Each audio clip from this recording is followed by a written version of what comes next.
Einstein photo electric equation. Einstein photo electric equation.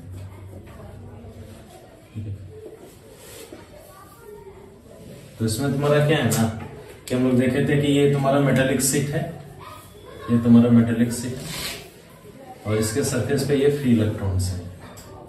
जब इसको हम लोग एनर्जी सप्लाई करेंगे बाहर से, एनर्जी ऑफ रेडिएशन या एनर्जी ऑफ फोटोन तुम बोलो या एनर्जी ऑफ लाइट, तो इसे इलेक्ट्रॉन क्या कर जाएगा, बाहर निकल जाएगा। इसी को हम लोग बोलते हैं फोटो इलेक्ट्रिक इमिशन। तो सपोज मैं एनर्जी ऑफ रेडिएशन जो दे रहा हूं इस मेटेलिक शीट को, वो मैं मान लेता हूं E, और ये एनर्जी इस मटेरियल के वर्क फंक्शन से ज्यादा है। इलेक्ट्रॉन के इमिशन के लिए ये मेटेलिक शीट से एक मिनिमम एनर्जी चाहिए, तभी ये बाहर निकलेगा। उसको हम लोग बोलते हैं वर्क फंक्शन। क्या बोलते हैं, वर्क फंक्शन। तो सपोज तुमने E is equal to H nu energy दिया, तो ये एनर्जी यूटिलाइज करेगा ये इलेक्ट्रॉन सबसे पहले अपने सरफेस बैरियर को ओवरकम करने के लिए, यानी जो इसको वर्क फंक्शन चाहिए, मिनिमम एनर्जी जो चाहिए ताकि ये अपने सरफेस को छोड़ सके, और बाकी जो एनर्जी होगा वो इमिटेड इलेक्ट्रॉन अपने साथ बाहर लेके निकलेगा in the form of kinetic energy. तो यहाँ पे जो काइनेटिक एनर्जी है, मोस्ट एनर्जेटिक इलेक्ट्रॉन का मैं काइनेटिक एनर्जी ले रहा हूँ के मैक्स, के मैक्स। तो यहाँ पे एनर्जी को बैलेंस करो, एकदम सिंपल सा। एनर्जी तुमने कितना दिया है, E, हाँ या नहीं? ये एनर्जी यूटिलाइज हुआ इसके वर्क फंक्शन में, फाइव नॉट, और रेस्ट ऑफ द एनर्जी लेके इलेक्ट्रॉन क्या कर चुका है, बाहर निकल चुका है मैक्सिमम काइनेटिक एनर्जी के साथ, के ई मैक्स। अब देखो एनर्जी ऑफ द फोटोन और एनर्जी ऑफ द रेडिएशन हम लोग बोलते हैं E is equal to H nu is equal to phi naught plus K E max. इस तरह भी लिख सकते हैं हम लोग, तो लिख सकते हैं ना। यही है तुम्हारा आइंस्टाइन फोटो इलेक्ट्रिक इक्वेशन। अब ये जो इमिटेड इलेक्ट्रॉन्स है, जब हम लोग स्टडी कर रहे थे experimental study of photo electric emission, यहाँ पे इलेक्ट्रॉन क्या किया, मैक्सिमम काइनेटिक एनर्जी के साथ बाहर निकल रहा है। अब इसको रोकने के लिए मुझे क्या करना पड़ेगा, काम करना पड़ेगा। अरे इलेक्ट्रॉन बाहर निकल रहा है ना मैक्सिमम काइनेटिक एनर्जी के साथ। अब जितना काइनेटिक एनर्जी के साथ ये बाहर निकल रहा है, उसके अपोजिट में अगर हम लोग उतना ही काम करें, वर्क डन और एनर्जी सेम होता है, तो ये इलेक्ट्रॉन क्या कर जाएगा, स्टॉप कर जाएगा। और मेरे पास रिलेशनशिप है maximum kinetic energy in terms of stopping potential, के ई मैक्स मैं बता चुका हूं, ये होता है E into V naught, E into V naught. यहाँ पे वी नॉट है आपका स्टॉपिंग पोटेंशियल। वी नॉट क्या है, स्टॉपिंग पोटेंशियल। एकदम सिंपल है, जिस पोटेंशियल पे इलेक्ट्रॉन रुक जाएगा, तो मान लेते हैं इस इलेक्ट्रॉन को रोकना है, इधर ध्यान दो, इस इलेक्ट्रॉन को अगर हमको रोकना है तो हमको काम करना पड़ेगा ना, ये रिलेशनशिप बता चुके हैं, potential difference is equal to work done per unit charge. अब कितना काम करना पड़ेगा इस इलेक्ट्रॉन को रोकने के लिए, वो हम लोग लिख सकते हैं W is equal to V into Q, V into Q, जहां पे V है पोटेंशियल डिफरेंस, Q क्या है, चार्ज ऑन इलेक्ट्रॉन। सिर्फ अगर मैग्नीट्यूड में लूं तो E, और जिस पोटेंशियल पे दिखता है उसको हम क्या बोलते हैं, वी नॉट। अरे बोलो यार। तो ये काइनेटिक एनर्जी जब इसके इक्वल हो जाएगा W के, तो ये इलेक्ट्रॉन क्या कर जाएगा, स्टॉप कर जाएगा। तो काइनेटिक एनर्जी को इन टर्म्स ऑफ हम लोग स्टॉपिंग पोटेंशियल भी लिख सकते हैं। ये मैंने लिख दिया, बोलो इसको। और यहाँ पे न्यू क्या है, यहाँ पे न्यू है फ्रीक्वेंसी। न्यू क्या है, frequency, frequency of incident radiation, जो रेडिएशन इस पे गिर रहा है उसका फ्रीक्वेंसी। क्लियर है, क्लियर है ना। अब आगे हम लोग चलते हैं। H तो एक कांस्टेंट है जिसको हम लोग बोलते हैं प्लैंक्स कांस्टेंट। क्या बोलते हैं, प्लैंक्स कांस्टेंट। तो इस इक्वेशन को अब हम लोग मॉडिफाई कर सकते हैं। H न्यू आप रहने दो इसको वैसे का वैसा, फाइव नॉट ये आपका वर्क फंक्शन, तो किसी भी एक मटेरियल के लिए फिक्स होता है, ये भी एक कांस्टेंट है, plus K E max. K E max में लिख सकता हूं E into V naught, E into V naught, E into V naught. अब इसको रीअरेंज करो। अगर हम लोग रीअरेंज करें तो हम लोग फाइव नॉट को अगर लेफ्ट की तरफ लाएं तो हो जाएगा E into V naught is equal to H nu minus phi naught, है ना। चलो E को राइट साइड में ले जाओ, तो मेरे पास वी नॉट जो कि स्टॉपिंग पोटेंशियल बता रहा है वो होगा H बाई ई, और ये हो जाएगा फ्रीक्वेंसी न्यू माइनस E इसके साथ भी डिवाइड होगा तो होगा फाइव नॉट बाई ई। तो ये इक्वेशन है। क्लियर है? ये रिलेशनशिप बता रहा है स्टॉपिंग पोटेंशियल वी नॉट का फ्रीक्वेंसी के साथ। किसके साथ? फ्रीक्वेंसी के साथ। एच प्लैंक्स कांस्टेंट है, ई आपका चार्ज ऑन इलेक्ट्रॉन है, फाई नॉट वर्क फंक्शन कहलाता है, जो भी किसी मटेरियल के लिए क्या है? फिक्स्ड है, और ई क्या है आपका? Charge on electron. तो एच बाई ई भी कांस्टेंट और फाई नॉट बाई ई भी क्या है? कांस्टेंट। इसका मतलब ये जो स्टॉपिंग पोटेंशियल है वो किसके डायरेक्टली प्रोपोर्शनल है? फ्रीक्वेंसी। किसके? फ्रीक्वेंसी। किसके? फ्रीक्वेंसी। समझ में आ रहा है? तो मैं बोल सकता हूं कि अगर जो एनर्जी इस पे इंसिडेंट हो रहा है, ये फोटो सेंसिटिव मटेरियल पे जो आपका एनर्जी इंसिडेंट हो रहा है, उसका अगर फ्रीक्वेंसी को बढ़ाओगे, फ्रीक्वेंसी को क्या करोगे? बढ़ाओगे, तो काइनेटिक एनर्जी भी बढ़ेगा। काइनेटिक एनर्जी भी क्या करेगा? बढ़ेगा, क्योंकि भी मैं बताया था काइनेटिक एनर्जी को किसके साथ इक्वेट किए? Stopping potential. किसके साथ? Stopping potential. इस इक्वेशन में देखो, इस इक्वेशन में क्या है कि ये जो स्टॉपिंग पोटेंशियल है वो डायरेक्टली प्रोपोर्शनल है फ्रीक्वेंसी के। जैसे जैसे फ्रीक्वेंसी तुम बढ़ाओगे, फ्रीक्वेंसी बढ़ाओगे, तो स्टॉपिंग पोटेंशियल भी क्या करेगा? बढ़ेगा। और अगर ये फ्रीक्वेंसी बढ़ रहा है तो स्टॉपिंग पोटेंशियल बढ़ रहा है। स्टॉपिंग पोटेंशियल रिलेटेड है काइनेटिक एनर्जी के साथ, तो काइनेटिक एनर्जी भी क्या करेगा? बढ़ेगा। इसका मतलब अगर हम लोग इंसिडेंट करवा रहे हैं एनर्जी को, उसका फ्रीक्वेंसी को अगर इंक्रीज करें तो इलेक्ट्रॉन जो इस पे निकल रहा है वो मोर काइनेटिक एनर्जी के साथ निकलेगा। अगर मोर काइनेटिक एनर्जी के साथ निकलेगा तो मुझे मोर वर्क डन करना पड़ेगा। मोर वर्क डन मतलब मोर स्टॉपिंग पोटेंशियल तुम्हें अप्लाई करना पड़ेगा। अगर इस चीज को हम लोग एनालाइज करें, अगर ग्राफ प्लॉट करें, वी नॉट क्या है? V not. वी नॉट आपका क्या है?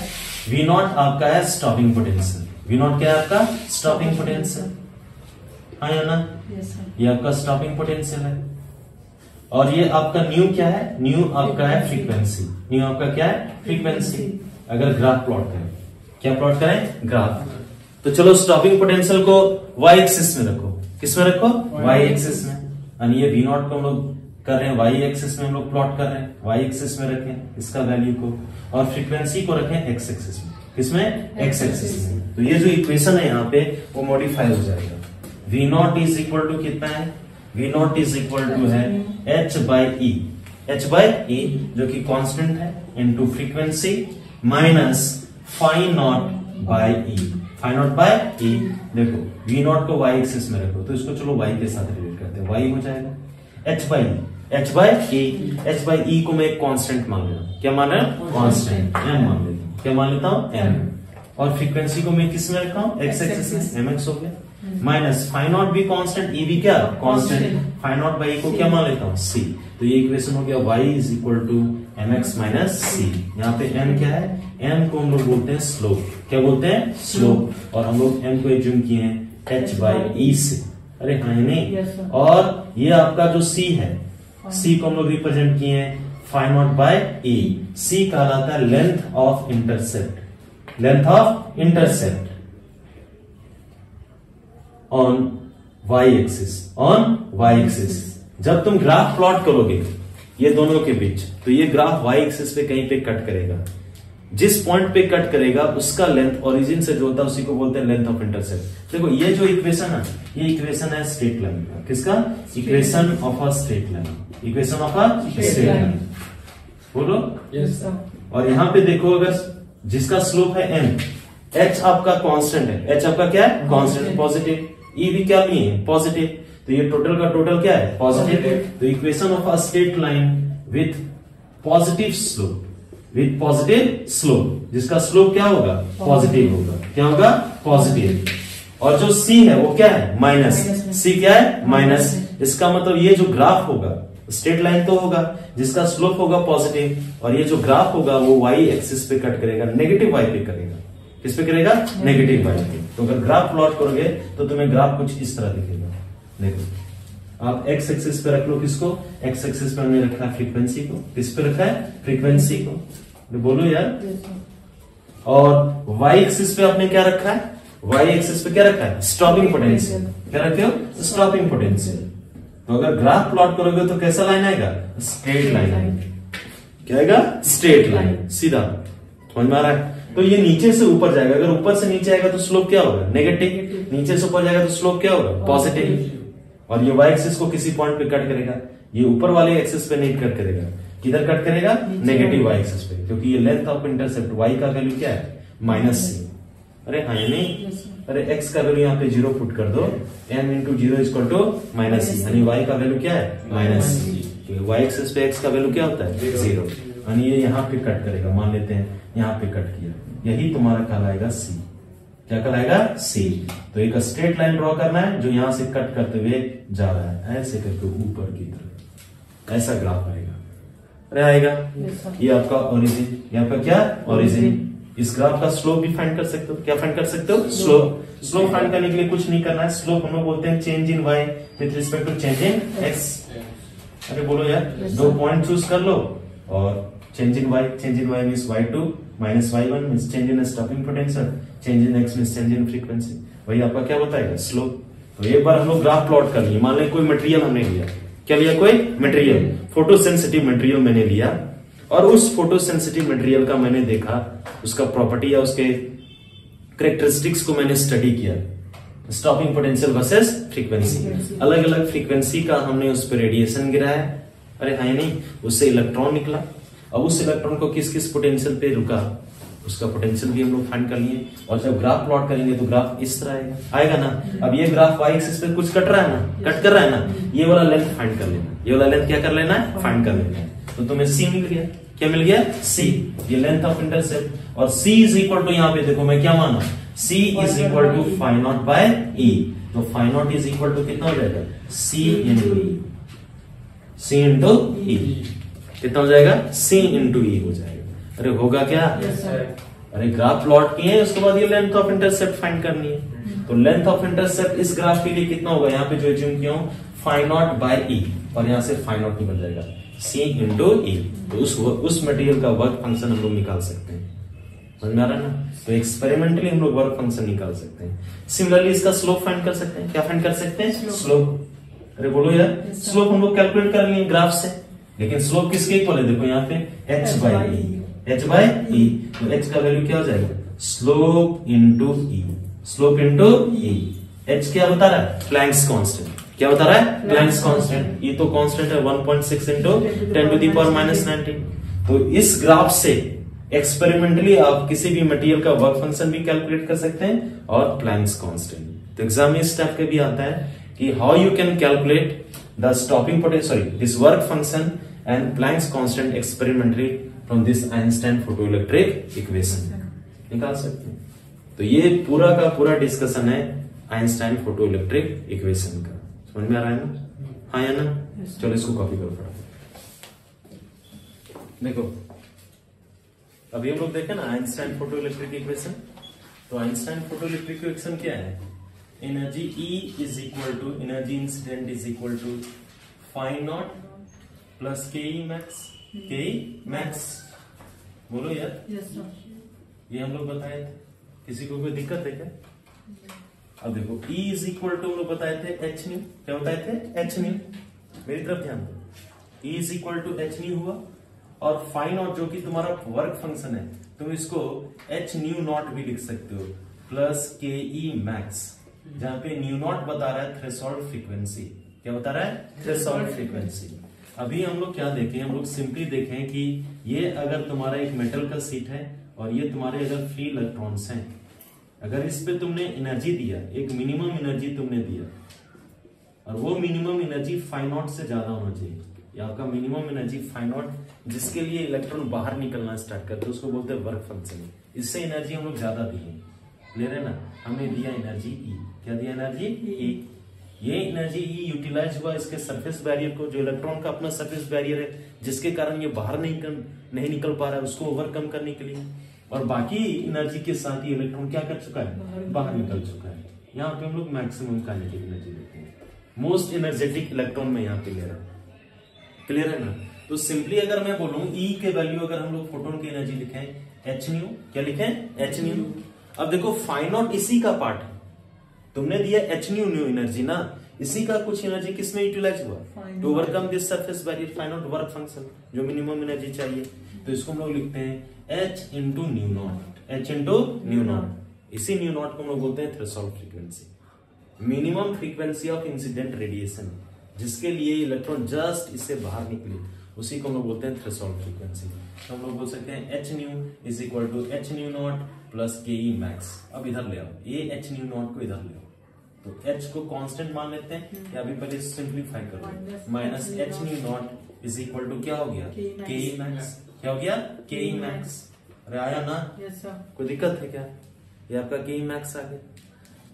अगर एच को कांस्टेंट मान लो, एच तो कांस्टेंट है ही, nu minus nu naught positive constant है, is equal to K E max, K E max. अब देखो काइनेटिक एनर्जी क्या होता है ना, काइनेटिक एनर्जी की is equal to half M V square, half M V square. Mass तो हमेशा पॉजिटिव होगा, मास क्या होता है पॉजिटिव, और अगर वेलोसिटी नेगेटिव डायरेक्शन भी लोगे, वेलोसिटी का स्क्वायर क्या होता है पॉजिटिव। काइनेटिक एनर्जी हमेशा पॉजिटिव होता है, क्या होता है पॉजिटिव। मैं मान लेता हूं, इधर ध्यान दो, मैं मान लेता हूं, सबसे पहले मैं मान लेता हूं कि ये जो एनर्जी इंसिडेंट हुआ, एनर्जी जो इंसिडेंट हुआ उसका फ्रीक्वेंसी न्यू, क्या है न्यू। जो एनर्जी यहां पे इंसिडेंट हो रहा है उसका फ्रीक्वेंसी कितना, new. New is greater than new not, new is greater than new not. जिस फ्रीक्वेंसी से इलेक्ट्रॉन बाहर निकलना स्टार्ट करेगा और जो फ्रीक्वेंसी हम लोग दे रहे हैं इंसिडेंट रेडिएशन का, वो फ्रीक्वेंसी न्यू नॉट से क्या है, कम है। एक्चुअली में क्या होना चाहिए, ज्यादा होना चाहिए। Frequency of incident radiation must be greater than threshold frequency. मैं उल्टा मान लेता हूं, मैं मान लेता हूं कि जो फ्रीक्वेंसी इंसिडेंट रेडिएशन का है वो थ्रेशोल्ड फ्रीक्वेंसी से क्या है, कम है। क्या है, कम है। तो इक्वेशन क्या हो जाएगा, न्यू माइनस, इधर लाओ, new minus nu not will be less than क्या होगा, जीरो। अरे बोलो यार, जीरो मीन्स क्या होगा, नेगेटिव। क्या होगा, नेगेटिव। यानी एच और ये वाला पार्ट क्या हो गया, negative, is equal to K E max, K E max. H into nu naught, ये एच तो कांस्टेंट है, तो ये पूरा का पूरा टर्म क्या होगा, नेगेटिव। यानी काइनेटिक एनर्जी क्या हो गया, negative, which is not possible, क्योंकि काइनेटिक एनर्जी हमेशा क्या होता है, पॉजिटिव। क्या होता है, पॉजिटिव। या दूसरे तरीके से तुम बोल सकते हो, पॉजिटिव काइनेटिक एनर्जी के लिए ये के ई मैक्स को पॉजिटिव होने के लिए एच तो पॉजिटिव है ही, न्यू को न्यू नॉट से क्या होना पड़ेगा, ग्रेटर। क्या होगा, ग्रेटर है नहीं। तो वही तो आपका फोटो इलेक्ट्रिक इमिशन कहता है। फोटो इलेक्ट्रिक इमिशन कहता है कि इलेक्ट्रॉन तभी बाहर निकलेगा जब फ्रीक्वेंसी ऑफ इंसिडेंट रेडिएशन आपका थ्रेशोल्ड फ्रीक्वेंसी से क्या हो, ज्यादा हो। और यहाँ आइंस्टाइन इक्वेशन में भी हम लोग देखें कि काइनेटिक एनर्जी को पॉजिटिव होने के लिए ये जो फ्रीक्वेंसी है, फ्रीक्वेंसी ऑफ इंसिडेंट रेडिएशन, वो थ्रेशोल्ड फ्रीक्वेंसी से क्या होना चाहिए, ज्यादा। तो पहला ऐसे ही प्रूव हो गया। अरे हाँ या ना। अब आगे देखते हैं, नेक्स्ट हम लोग देखते हैं इसी चीज को। नंबर 2 में हम लोग देखते हैं ये जो तुम्हारा था H, ऊपर से मैं देख लेता हूं, फिर से मैं देखता हूं, E is equal to phi naught plus K E max, K E max. अरे बोलो यार, मैक्सिमम काइनेटिक एनर्जी। और काइनेटिक एनर्जी को एच न्यू इसको हम लोग लिखते हैं is equal to phi naught plus K E max को हम लोग लिखते हैं E into V naught, E into V naught. उसके बाद देखो, अगर इससे भी अगर तुम करोगे रीअरेंज, फाई नॉट को इधर ले आओ, तो H nu minus phi not is equal to E into V naught. और इसको और भी अगर सिंप्लीफाई करो तो E into V naught is equal to H nu minus phi naught, और ई को उधर ले जाओ तो V naught is equal to H by E minus nu phi naught by E. देखो ये इक्वेशन क्या बताता है, ये इक्वेशन बता रहा है कि स्टॉपिंग पोटेंशियल क्या है, स्टॉपिंग पोटेंशियल किसके डायरेक्टली प्रोपोर्शनल है, फ्रीक्वेंसी के। किसके प्रोपोर्शनल है, फ्रीक्वेंसी। यही तो लॉ था तुम्हारा। ये stopping potential depends upon the frequency of incident radiation, और इंटेंसिटी के क्या होता है, इंडिपेंडेंट। इंटेंसिटी के क्या होता है, इंडिपेंडेंट। अरे बोलो यार, ये तो 2 रूल हम लोग ऐसे ही हम लोग डायरेक्टली बोल सकते हैं, कोई दिक्कत है। पहला तो हम लोग बोल सकते हैं कि एनर्जी अगर वर्क फंक्शन से ज्यादा गिरा तभी बाहर निकलेगा, इसके लिए तभी पॉसिबल है जब ये फ्रीक्वेंसी थ्रेशोल्ड फ्रीक्वेंसी से क्या हो, ज्यादा हो। अब ये जो इलेक्ट्रॉन निकला है, अगर मैं मान लेता हूं इलेक्ट्रॉन का इमिशन हो रहा है और ये इलेक्ट्रॉन बाहर निकला, तो उसका काइनेटिक एनर्जी जो होगा, काइनेटिक एनर्जी स्टॉपिंग पोटेंशियल के टर्म में रखें, उसका काइनेटिक एनर्जी फ्रीक्वेंसी पे डिपेंड करेगा। किस पे डिपेंड करेगा, फ्रीक्वेंसी पे। इंटेंसिटी पे डिपेंड नहीं करेगा, इंटेंसिटी के क्या होगा, इंडिपेंडेंट। यहाँ पे हम लोग क्या देखें कि स्टॉपिंग पोटेंशियल डायरेक्टली प्रोपोर्शनल किसके, फ्रीक्वेंसी। और स्टॉपिंग पोटेंशियल काइनेटिक एनर्जी के टर्म में हम लोग लिखे थे, तो मैं बोलूंगा मैक्सिमम काइनेटिक एनर्जी किसके डायरेक्टली प्रोपोर्शनल है, फ्रीक्वेंसी के। किसके है, frequency, frequency of incident radiation. अगर वो नहीं बोलना चाहते तो यही देख लो, अगर मैं E इज इक्वल टू लिखूं phi naught plus K E max, K E max maximum kinetic energy, E is equal to H nu, phi naught एक कांस्टेंट है, प्लस के ई मैक्स। अरे हाँ या नहीं, फाइ नॉट को उधर ले आओ तो आपका क्या हो जाएगा, K E max is equal to H nu minus phi naught. Phi naught और एच कांस्टेंट है, इसका मतलब kinetic energy, maximum kinetic energy किसके डायरेक्टली प्रोपोर्शनल है, फ्रीक्वेंसी। जितना ज्यादा फ्रीक्वेंसी होगा उतना ही ज्यादा क्या होगा, काइनेटिक एनर्जी, और जितना ज्यादा काइनेटिक एनर्जी होगा उतना ही ज्यादा क्या होगा, स्टॉपिंग पोटेंशियल। तो आइंस्टाइन फोटो इलेक्ट्रिक इक्वेशन को यूज करके हम लोग फोटो इलेक्ट्रिक इफेक्ट को क्या कर सकते हैं, एक्सप्लेन कर सकते हैं। पहला हम लोग कर सकते हैं कि जो आपका फ्रीक्वेंसी गिर रहा है, frequency of incident radiation must be greater than a minimum frequency, जिसको कट ऑफ फ्रीक्वेंसी या थ्रेशोल्ड फ्रीक्वेंसी कहते हैं, तभी आपका निकलेगा। और ये इक्वेशन भी बता रहा है कि अगर new will be greater than new not, तभी काइनेटिक एनर्जी क्या होगा, पॉजिटिव। अरे हाँ नहीं, लेकिन अगर new will be less than new not तो काइनेटिक एनर्जी क्या होगा, नेगेटिव, जो कि पॉसिबल नहीं है। काइनेटिक